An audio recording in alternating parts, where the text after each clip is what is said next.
Hello दोस्तों, तो आज मैं आपके लिए फिर से एक वीडियो लेकर आया हूं जिसमें हम लोग जानेंगे कि आयनिक बंधन और आयनिक यौगिक है क्या। अगर आप इस वीडियो को अंत तक देखते हैं तो आयनिक बंधन का निर्माण कैसे होता है और आयनिक यौगिक का निर्माण कैसे होता है, ये सभी चीज़ें आप आसानी से सीख जाएंगे। कहे तो यह जो है कार्बनिक एवं इसके यौगिक के पार्ट 5 वीडियो है। इससे पहले हम 4 वीडियो ला चुके हैं। अगर जो भी इससे पहले जो भी 4 वीडियो नहीं देखें वो आई बटन को क्लिक कीजिए, ऊपर दिख रहा है बटन, उस पर आप जाकर उन चारों वीडियो को भी देख सकते हैं। तो अगर आप मेरे चैनल पर नए हो तो चैनल को सब्सक्राइब कर ले और वीडियो को अंत तक देखना बिल्कुल भी ना भूलें।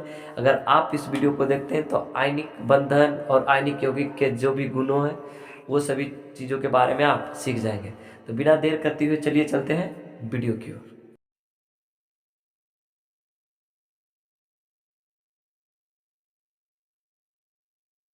तो फाइनली अब हम लोग सीखने वाले क्या है कि आयनिक बंधन और आयनिक यौगिक के बारे में। तो आयनिक बंधन और आयनिक यौगिक आखिर है क्या, ये सभी चीज़ें के बारे में सीखेंगे। तो अगर आप कॉपी कलम नहीं निकालें तो निकाल के रख लीजिए प्लीज़, और बारी बारी से नोट्स करते जाएंगे और सीखते जाएंगे।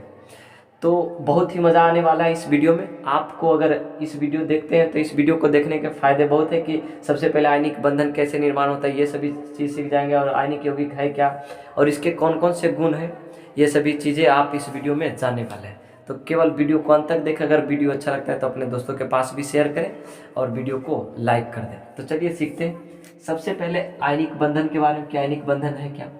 तो आयनिक बंधन वैसा बंधन है जिसमें किसी एक परमाणु से किसी दूसरे परमाणु में अगर इलेक्ट्रॉन का स्थानांतरण होता है तब उनके बीच जो बने बंधन होते हैं वही आयनिक बंधन कहलाते हैं। ध्यान से कि जब किसी दो परमाणु के बीच अगर इलेक्ट्रॉन का स्थानांतरण होता है, मतलब कि एक लेने वाला और एक देने वाला होगा, उसी के बीच जो बॉन्ड बनेगा उसी को हम आयनिक बंधन कहते हैं। जैसे मान लिया जाए कि एक ए परमाणु है और एक बी परमाणु।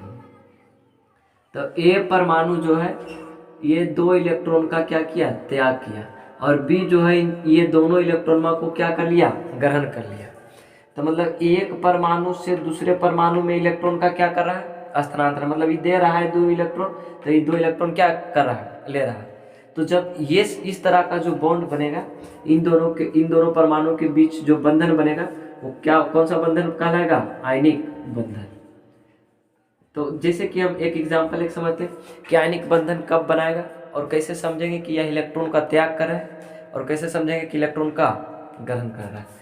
तो सबसे पहले हम लेते हैं, मान लिया जाए एक सोडियम है और एक क्लोरीन है, इन दोनों के लेते हैं। और हम लोग जानते हैं, जनरली सब कोई जानता है कि इन दोनों के बीच जो बॉन्ड होगा वो जो जब सोडियम क्लोराइड का निर्माण करता है तो ये दोनों के बीच जो बॉन्ड बना है वो आयनिक बॉन्ड है।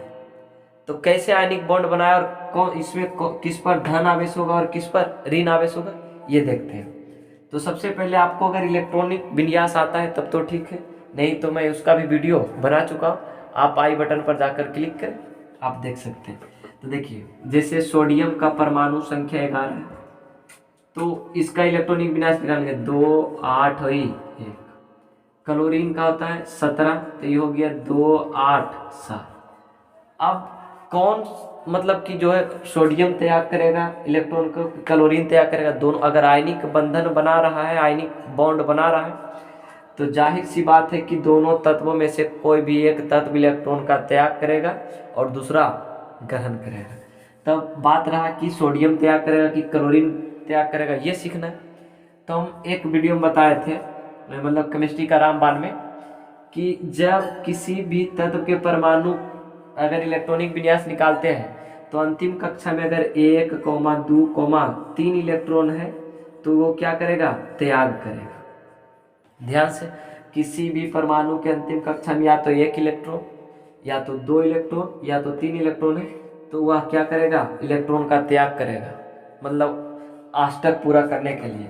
अगर अंतिम कक्षा में 5, 6 और 7 इलेक्ट्रॉन है तो वो क्या करेगा, ग्रहण करेगा। किस चीज़ को करने के लिए, मतलब अंतिम कक्षा में 8 इलेक्ट्रॉन को पूरा करने के लिए। अब देखिए, अब यहाँ तो सोडियम और क्लोरीन की बात किया जाए तो सोडियम के अंतिम कक्षा में 1 इलेक्ट्रॉन और क्लोरीन के अंतिम कक्षा में कितने इलेक्ट्रॉन, 7 इलेक्ट्रॉन है। क्लियर है। तो ये एक इलेक्ट्रॉन है, तो अंतिम कक्षा में पूरा करने के लिए क्या करेगा, ये अगर एक रहता या तो दो रहता या तो तीन रहता तो त्याग करता। तो ये इलेक्ट्रॉनवा मतलब सोडियम से एक इलेक्ट्रॉन निकल के किस में चल जाएगा, क्लोरीन में। क्लोरीन में आप देखते हैं कि इसको क्षमता कितना है कि कितना इलेक्ट्रॉन को ग्रहण करेगा। तो ये क्या, ये तो अंतिम कक्षा में 7 इलेक्ट्रॉन है, तो 7 इलेक्ट्रॉन है तो ये ग्रहण कर लेगा। और ग्रहण इसको जरूरत कितना है, 8 इलेक्ट्रॉन पूरा करने के लिए, तो 1 इलेक्ट्रॉन। तो यानी कि प्लस है, यानी कि सोडियम 1 इलेक्ट्रॉन का त्याग करेगा तो क्लोरीन 1 इलेक्ट्रॉन का ग्रहण करेगा। क्योंकि दोनों को एक ही 1 इलेक्ट्रॉन निकाल देगा, तो देखिए अंतिम कक्षा में 8 इलेक्ट्रॉन, और 1 इलेक्ट्रॉन ग्रहण कर लिया तो हो जाएगा 2 8 8 हो गया ना। तो इस तरह से ये आयनिक बंधन बनाता है। मतलब अगर दो तत्व अगर आपस में अभिक्रिया कर रहा है तो उन दोनों तत्वों के परमाणु में अगर एक इलेक्ट्रॉन का त्याग कर रहा है और एक ग्रहण कर रहा है तो उन दोनों के बीच जो बॉन्ड बनेगा वो आयनिक बॉन्ड होगा। तो यहाँ पर क्या हो जाएगा, आप बताइए कि किस पर सोडियम और क्लोरीन में किस पर धन आवेश और किस पर ऋण आवेश उत्पन्न होगा। तो जो इलेक्ट्रॉन का त्याग किया, जो क्या किया, त्याग किया, उस पर धन आवेश, कौन सा आवेश, धन आवेश, मतलब कि पॉजिटिव चार्ज। और जो इलेक्ट्रॉन को ग्रहण किया उस पर कौन सा आवेश, ऋण आवेश, यानी कि ऋण आवेश का आने का मतलब माइनस चार्ज। तो देखिए यहाँ पर हो गया, जब सोडियम क्लोराइड का निर्माण करेगा तो Na प्लस और Cl माइनस हो जाएगा। तो इस तरह से आयनिक बॉन्ड का निर्माण होता है। जैसे मान लिया जाए और ले लेते हैं कि जब कैल्शियम ऑक्साइड को, मतलब कि कैल्शियम और ऑक्सीजन को साथ में विक्रिया कराएंगे तो कैल्शियम ऑक्साइड का निर्माण होता है। तो इसमें मतलब कि इन दोनों के बीच कौन सा बॉन्ड बनेगा, तो कैल्शियम पहले परमाणु संख्या देखते हैं। तो परमाणु संख्या की बात करते हैं, तो परमाणु संख्या यानी कि हो गया Ca 20 होता है, तो इसका इलेक्ट्रॉनिक विन्यास 2 8 8 और फ्री, तो देखिए 8 2 10 और 10 10 20 इलेक्ट्रॉन। ऑक्सीजन का कितना परमाणु संख्या होता है, 8, तो 2 और 6। अब देखिए कि अंतिम कक्षा में इसमें इलेक्ट्रॉनों की संख्या कैल्शियम में कितना है, 2 है, और इसमें अंतिम कक्षा में कितना है, 6 है। तो कौन सा इलेक्ट्रॉन का त्याग करेगा और कौन सा ग्रहण करेगा, और किस पर प्लस चार्ज होगा और किस पर माइनस चार्ज होगा। तो देखिए हम कहे थे कि अंतिम कक्षा में 1 या 2 या तो 3 इलेक्ट्रॉन है तो वो त्याग करेगा, और जब अंतिम कक्षा में 5 6 7 इलेक्ट्रॉन है तो क्या करेगा, ग्रहण करेगा।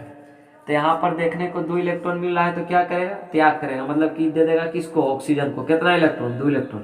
तो आप देखते हैं कि क्षमता इसके पास है 2 इलेक्ट्रॉन के लिए कि नहीं, तो हाँ क्षमता तो है। कैसे क्षमता है, क्योंकि इसमें 6 इलेक्ट्रॉन है, तो अष्टक पूरा करने के लिए कितना इलेक्ट्रॉन की जरूरत है, तो 2 इलेक्ट्रॉन का। तो ये 2 इलेक्ट्रॉन के ग्रहण कर लेगा, तो यानी कि हो जाएगा Ca+2 और O पर कितना, -2, मतलब कि त्याग किया और ग्रहण किया, कितना कितना इलेक्ट्रॉन का, तो 2 इलेक्ट्रॉन का। तो इस तरह से हम आयनिक बॉन्ड के बारे में सीख चुके हैं। अब आयनिक यौगिक क्या है, तो आयनिक यौगिक कहने का मतलब कि वैसे यौगिक जो आयनिक बंधन बनता है उसे हम आयनिक यौगिक कहते हैं। जैसे देखिए लिखा है कि वैसे यौगिक जो आयनिक बंधन बना हो आयनिक यौगिक कहलाता है। तो आयनिक यौगिक कैसे कि मतलब कि जब किन्हीं 2 परमाणुओं के बीच जब जो मतलब बंधन बनेगा वह आयनिक बंधन बना है तो वह जो बनने वाला यौगिक होगा वही आयनिक यौगिक होगा। आयनिक यौगिक को वैद्युत संयोजक यौगिक भी कहते हैं। आयनिक यौगिक जो है हम उसको वैद्युत संयोजक यौगिक भी कह सकते हैं, कोई आपत्ति नहीं है। अगर पूछे कि वैद्युत संयोजक यौगिक किसे कहते हैं, तो वैसे यौगिक जो मतलब कि आयनिक बंधन बना हो उसे वैद्युत संयोजक या तो फिर आयनिक यौगिक भी हम कह सकते हैं। अगला क्या है कि आयनिक यौगिक का द्रव्यमानक और क्वथनांक दोनों उच्च होता है। आयनिक यौगिक का जो द्रव्यमानक और क्वथनांक जो होता है काफ़ी उच्च होता है, क्योंकि इसका जो बॉन्ड होता है आयनिक बंधन जो होता है इन सबके यौगिकों के बीच वो बहुत ही मजबूत होता है। इसके कारण इसको तोड़ने या तो फिर मतलब कि गलाने में मतलब कि बहुत ही ऊष्मा की जरूरत होती है, इसलिए आयनिक अयौगिक का द्रव्यमानक और क्वथनांक दोनों उच्च होता है। अगर पूछे कि आयनिक यौगिक का जो द्रव्यमानक और क्वथनांक क्या होता है तो बहुत ही उच्च होता है, क्योंकि इन सभी में परमाणु और परमाणुओं के बीच जो बंधन होते हैं वो काफ़ी मजबूत होते हैं, जिसके कारण इसका द्रव्यमानक और क्वथनांक काफ़ी उच्च होते हैं। अगला बोला है कि ये द्रवित अवस्था या जलीय विलयन में विद्युत के सुचालक होते हैं। मतलब यह जो आयनिक यौगिक है ये द्रवित अवस्था में जो होंगे वह विद्युत के सुचालक होंगे, या तो जलीय विलयन में भी होंगे तो ये विद्युत के सुचालक होंगे। लेकिन अगर यह ठोस अवस्था में है तो यह जो है यह विद्युत के सुचालक नहीं होंगे बल्कि कुचालक होंगे। अगला क्या लिखा है कि आयनिक यौगिक प्रायः रवेदार ठोस अवस्था में पाया जाता है। जो भी आयनिक यौगिक होते हैं वो प्रायः मतलब कि ठोस अवस्था में पाए जाते हैं, और जब ठोस अवस्था में होते हैं, जब ना तो जलीय विलयन में ना तो किसी जल में घुले होते, तो यह मतलब कि विद्युत के कुचालक होते हैं। अगर जल में घुल जाए या तो जलीय विलयन में घुल जाए तो यह विद्युत के सुचालक होते हैं। आगे क्या है कि यह जल में प्रायः घुलनशील तथा कार्बनिक घोलों में अघुलनशील होता है। अगर पूछा जाए कि आयनिक यौगिक जो है वो किस में मतलब कि घुलनशील होता है, तो वह जल में घुलनशील होता है और कार्बनिक यौगिकों में अघुलनशील होता है। आप ध्यान से रखेंगे कि आयनिक यौगिक जो है किस चीज़ में घुलनशील होता है और किस में अघुलनशील होता है।